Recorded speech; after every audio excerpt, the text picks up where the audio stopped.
Tonight's the night. Hello, Dexter fans, and welcome to our next Dexter Resurrection Season 1 episode review video, which I was able to watch the episode early on the YouTube Paramount Plus channel.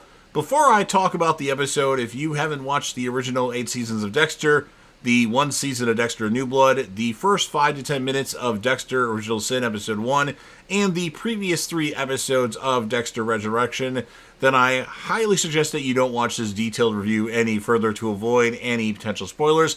And if you're new to the channel, welcome to the channel. I'm a Dexter fanatic just like you.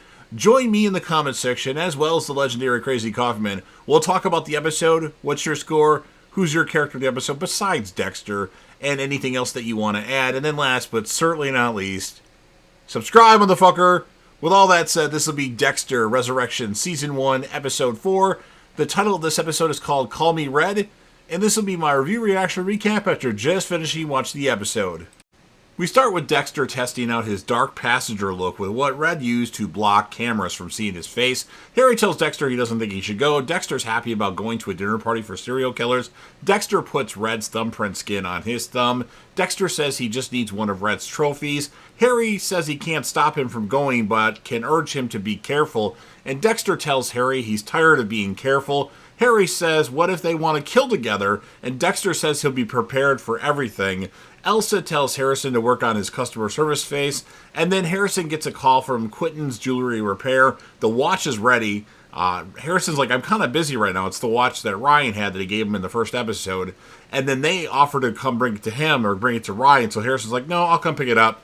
Charlie goes to pick Red, a.k.a. Ronald Schmidt, up, Dexter. Charlie makes him sit in the back seat because she knows what he does for a living, or at least she thinks that's Red. Dexter's narration says it looks like someone's prepared, and then Charlie tells Red that she just left the invitation. That's her only role. Dexter says he was spooked at first and almost left town because of the whole situation. Charlie says it only took her 3 weeks as she has her ways, and then Dexter's narration says it only took me 3 days. And he asks about a heads up about a meeting, like, hey, what's going on with this meeting? What's happening? And nope, says Charlie. They arrive at the site, or the place where the meeting's at. Charlie tells Dexter to spread him, and it's pat-down time. He mentions having a box cutter knife in his sock, so she takes it out. And at first, the thumbprint actually doesn't work. So Dexter wipes his thumb and then kind of blows on it and then says sweaty, and then it works. Red is in. As Dexter enters after getting off the elevator, the narration says, definitely not a pig farm. And then, Ronald Schmidt, welcome, says Leon Prater, played by Peter Dinklage. Charlie says he prefers Red. And then Prater says he knows how unnerving it can be for someone like you to be found, but your secrets are safe with me. This is a safe space for people like you. And then Leon Prater says he's not like him. He's just a huge fan. The others are on the way. He tells Red he wants some alone time before the night escapes us. And then Dexter, of course, playing Red, asks Leon Prater, what exactly is that? What exactly do you do? What is it that you do? And Leon Prater says he's a venture capitalist. At the end of the day, all he does is bring the best, most passionate people together. Charlie says she'll take her leave, and then Leon Prater tells Dexter to press a button, and then he has like a secret vault behind steel. He tells Dexter he wants to show him his dearest passions. He's got some big-time serial killer stuff. A clown suit from John Wayne Gacy, Jeffrey Dahmer's refrigerator, and then Dexter's narration says Harry would have found Leon Prater's memorabilia disgusting, but they're celebrated here. He's even got Arthur Mitchell, the Trinity Killer's hammer that he used. And then, what the fuck? Leon Prater actually has Dexter's blood sides from an FBI agent with a gambling problem. Who is this FBI agent? Dexter's narration says, I've missed you, friends. And then Dexter kind of touches the blood slides, and Leon Prater says, please don't touch. Sorry. And Dexter says it's quite a collection, and Leon Prater says it's an ever-expanding collection. And Prater even has the actual table where the ice truck killer supposedly took his own life, to what he thinks. And, of course, during these scenes, Dexter has a flashback to Arthur Mitchell, the Trinity Killer, and, of course, Brian Moser, the ice truck killer, otherwise known as Rudy.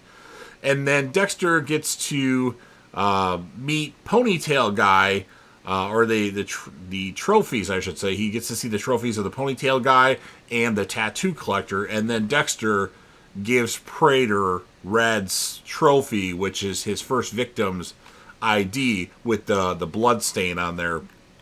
And then Prater says people trust him with their trophies and the solid steel there behind.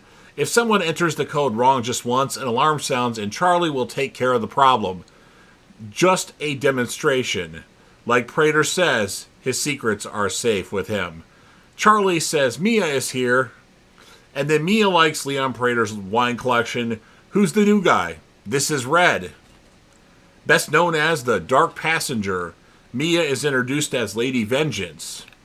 Mia tells Dexter Prater likes to own things and people. Mia teaches Dexter how to drink wine because apparently he didn't do it right. And then another killer arrives. Dexter's narration says this feels like more like a class reunion than a dinner with serial killers, as Mia hugs the killer played by Eric Stonestreet. Al, meet Red. And then Al gives Red a hug, or Dexter a hug. Al has actually a thriving family. He tells Dexter he's the ponytail guy. And then Neil Patrick Harris arrives. He's Lowell. And he's like, what up, Rapunzel? That's Al's character. You big tub of shit. Fist bump for Mia. He welcomes Red, or Dexter, to the freak show. And Dexter's like, no place I'd rather be. And then we have Angel Batista visiting Lance. That's the guy that Harrison gave Dexter's truck to. And he kind of flashes his badge. He tells Lance he needs to speak with Jim Lindsay, the owner of the truck. And Lance told him he just bought it from his buddy Harrison. And Batista's like, Harrison Morgan? And then Gareth shows up, played by David Dastmalchian, who's the Gemini killer.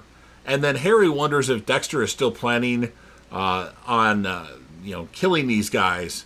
And they mention that Keith isn't coming to dinner. He's the guy that Charlie took out, and because he turned on the group. But his bat will join our collection. And then, welcome, Red. So grateful to have you here. To new friends. That's a toast to new friends. And then Prater shows Dexter his vegan meal. There's more where that came from. It's show and tell time, baby, Lowell says. Lowell does internet stalking. Jules' dog died and got a tattoo of the dog, and she's got a couple more appointments before it's finished. And before he leaves town, she will be mine. She has 2 sessions left. And Liam Prater says there's so many events planned, as Dexter is surprised there will be more of these meetings. And then we have Angel Batista finding Harrison. He's like, Harrison? Harrison Morgan? And then Angel and Harrison shake hands. I used to work with your pops at Miami Metro. And then Harrison seems a little confused. And then Angel Batista says, my sister Jamie used to babysit you. And Harrison's like, Jamie? She used to read the hell out of bedtime stories. Harrison says, how is she? And Batista says she finally finished her PhD. She's a middle school principal now. So you go from a nanny to a middle school principal. Interesting. Give us Jamie Batista, for crying out loud. And Angel tells Harrison to come sit with him, even though Harrison wants to get to work. And he's like, the last time I saw you was your 4th birthday. Got you a train set. And Harrison mentions that he loved that train set. Angel Batista mentions working with his dad Dexter for 20 years, and Dexter was actually the witness at his wedding, his ex-wife Maria, who also worked at the station. Harrison mentions you heard the news that he was shot and killed, and Batista, confused for a second, then says, sorry for your loss. And then Harrison mentions he went to Iron Lake to find his dad, but it didn't work out. And then Angel mentions LaGuerta's theory that your dad was the infamous serial killer, the Bay Harbor Butcher. What? Harrison says. I get this must be overwhelming, but if you know anything, you could tell me your dad's gone and nothing you can say can hurt him. And then Harrison says he doesn't know what he's talking about. And then Batista gives him his card saying he's in the city for a few more days if Harrison wants to talk. And then we have Elsa telling Harrison that he still needs to work on his customer service face. And then she goes over to Angel Batista and says, if you think he has anything to do with that murder. And then Angel says, what murder? And Elsa says, Ryan Foster, he stayed here and was found chopped up into bags by the trash dock. And the look on Angel's face is like, That's exactly what I was looking for. And then Mia catches Dexter internet stalking her. Lowell gets topped off. And then Mia says Lowell needs to learn about boundaries. Dexter and Mia talk about mommy issues. Dexter tells Mia that his mom didn't have any issues, just how he lost her cost him his issues. Charlie gives Dexter his cap back and the thing that's in there to kind of shield him from cameras, and also gives them cell phones to communicate so they can talk to each other. Next meeting in a couple of weeks. In the meantime, enjoy the city. And then Mia tells Dexter, nice meeting him, text me. And then Dexter tells Leon Prater, thanks for everything. And Prater says, there's a lot of power in sharing your story. Reminds him that he has to show and tell. And then Prater tells Charlie, that went exceptional. Well, don't you think? And then Charlie says, if you say so. And then Dexter gets a couple of chili dogs because he didn't really eat much other than the vegan crap. And Dexter wonders how the charity gala guy gets to do what he does with us. Busy man, Dexter says. And then we have Harrison. He hears the watch tick a bunch of times, and he's like drove crazy by it. So he goes over to Elsa, as he just needs to be around a friend. And then Dexter texts Mia. She wants to go on a run. Elsa tells Harrison he can crash on the couch if he wants to again. And Harrison actually goes for a kiss. And then she stops him whoa, no. And then Harrison leaves oh, I guess you don't want me, and leaves. When she doesn't want him to leave, I guess she wants to wait, or I don't know what her deal is. And then Harry tells Dexter to go for Harrison if he wants real connection. And then Harry smacks Dexter. Those aren't your friends. And then Mia and Dexter go on their run. And Mia has been going to Prater's gatherings for 4 years now. Mia says there's no catch as long as they don't break any of Prater's rules. Mia says she grew up all over. She says her sister Hazel was an angel. She was not. Mia's known she was different always. She mentions attacking somebody in the first grade. And then Dexter mentions almost stabbed a kid on a basketball court once. And then Mia says that Hazel was killed, so she killed the guy that did it, and it felt so much better than ballet. And then Mia asks Dexter if he's hungry, and Dexter's like, always.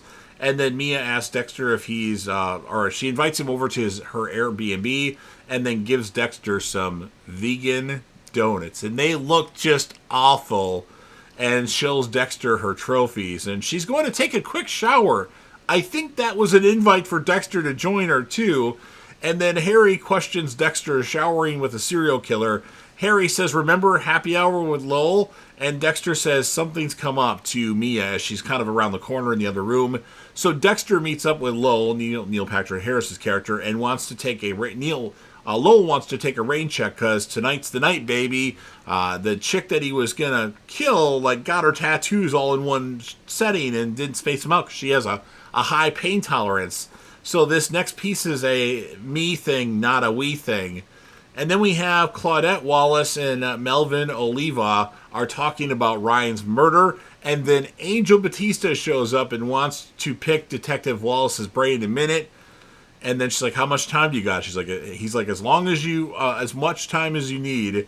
And then Lowell's following his next victim. Dexter grabs him. Tattoo parlors really do have everything he needs. And then we have Dexter cutting Lowell's cheek. And then he's like, you're right about one thing. Tonight's the night, baby.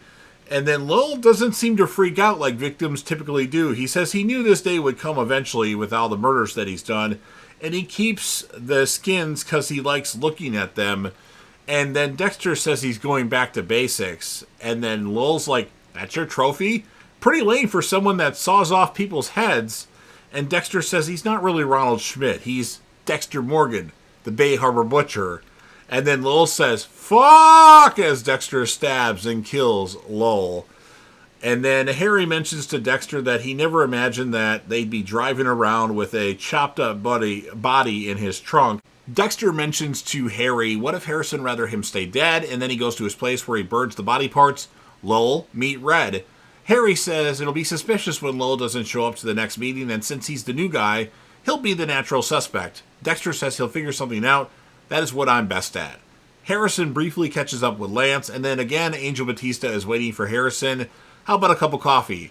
And then Angel Batista asks Harrison if he ever met Ryan Foster. And he says that, funny thing is, what happened to Ryan Foster is exactly the way the Bay Harbor Butcher did it, and then mentioned speaking with Detective Wallace, although he didn't mention Harrison's name yet. And he's just looking for confirmation about Dexter. And Harrison says he doesn't know what he's talking about. And then Angel says, a lot of innocent people die because of your dad. People that I loved. My ex-wife, Maria LaGuerta, your Aunt Deb, and your mother. Why wasn't Rita's name specifically mentioned, Rita Morgan? And how come earlier when they had a conversation, Hannah McKay's name wasn't mentioned? Like, I haven't seen you since you were 4 years old. Then you just kind of disappeared. Whatever happened to Hannah McKay? Come on! Angel was the lead on that fucking case. I know, it's just me and my Hannah McKay love. Anyway, Harrison, after Angel says this, says, it sounds like you're going down a real conspiratorial rabbit hole. Good luck getting out of it. And then Angel says, this is a dark path you're going down. I truly hope you don't become like your dad. And then Harrison calls Detective Wallace after he leaves Angel, but it goes to voicemail. And then Harrison hangs up, and he's having like these scenes in his head of, you know, Dexter New Blood, of him talking to Dexter. And then it's also mentioned, first rule of the code, don't get caught. And Harrison is about to go into the NYPD. And then Dexter grabs Harrison's shoulder. Don't. Harrison, don't. And Harrison's like, Dad? And that's what ends this episode of Dexter Resurrection. So, interesting episode. We got to meet a lot of new characters, but it was really quick. Like, we didn't get to spend a lot of time with each character. I'm going to give the episode a 8.8 out of 10. I thought about giving it a little bit lower of a score, but I'll go with 8.8. And my characters of the episode, since we have more characters, Angel Batista and Mia, I think, are the characters of the episode. Leon Prater, we didn't really get a lot from him. And Charlie, we didn't really get a lot from. And we already lost our Neil Patrick Harris's character. And Al didn't have a lot of lines. And the Gemini Killer didn't really do much. So those are my thoughts on the episode. Obviously, we know that Dexter is the character of every episode. But if I had to pick people besides Dexter, that's who I'm going with. So you've heard all my thoughts. Now it's your turn. If you're a fan of Dexter, Dexter New Blood, Dexter Original Sin, and Dexter Resurrection, and want to help me out with the YouTube algorithm, please make sure that you Hulk smash the like button. It helps me out with the algorithm a lot. Even that little bit does help. Share the video with a friend. Put this video on any one of your social media platforms. Don't forget to sound off in the comment section about what your thoughts are on my opinion of this episode of Dexter Resurrection. Remember, I'll be in the comment section, as well as the legendary Crazy Coffee Man. He'll probably write a really good, detailed recap of the episode's events, so make sure you like his comment. And then last but certainly not least, you're watching the video, make sure you hit that sub button. Subscribe, motherfucker. Help me get over 100,000 subscribers. Yes, I know I set my goals high. Join the team, show your damn support, and be a part of something special. And you never know what you're going to see on JDev TV.